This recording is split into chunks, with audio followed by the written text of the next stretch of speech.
अनि यो बाटो चाहिँ यो परेसम्म पुरै यस्तो यस्तो गहिरो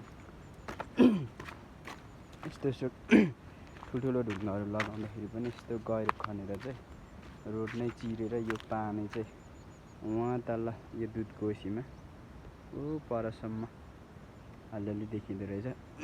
यो दुध कोसीमा चाहिँ मिसिएको छ साथीहरू। अनि यसपालिको वर्षाले चाहिँ गाउँतिर चाहिँ खत्रै रोडहरू चाहिँ बिगारिदियो भनौँ न। यहाँनिर त देख्न सक्नुहुन्छ पुरै बगरै बनाइदिएको छ। अब यहाँनिर राम्रोसँग बाइक समेत चिर्न सकिने अवस्था छैन। अनि अब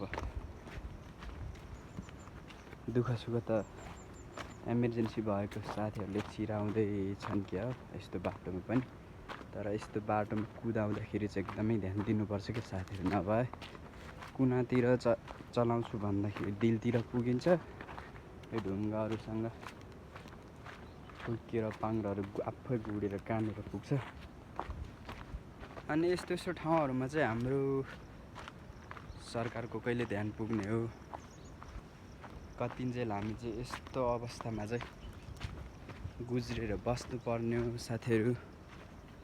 अब खोइ नयाँ सरकार पनि आयो, सबै कुरा भयो, तर हुने कुरा चाहिँ भइदिएन, नहुने कुरा चाहिँ भइदिएको साथीहरू।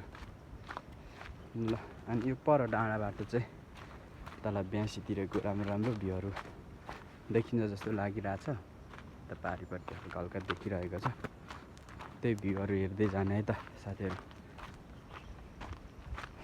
ल नयाँ साथीहरू हुनुहुन्छ भने मेरो च्यानललाई ट्याक्क लाएर सब्सक्राइब गरिदिनु होला। बाँकी समय पनि यस्तै खालको गाउँतिरको भिडियोहरू चाहिँ म ल्याइ नै राख्छु। ल डाँडा आइपुग्यो। अब चाहिँ यहाँबाट सरर भ्यू हेर्ने है त। कस्तो दामी भ्यू। आहा यो चाहिँ हाम्रो दुध कोसी है साथीहरू। यो ओखलढुङ्गा जिल्लाबाट देखिने दुध कोसी। अघि म आएको बाटो यो हो। कस्तो ब्लुर ब्लुर आउँदो रहेछ।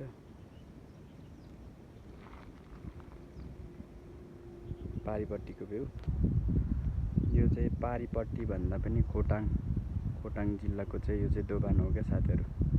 त जयराम घाट मासतिरको।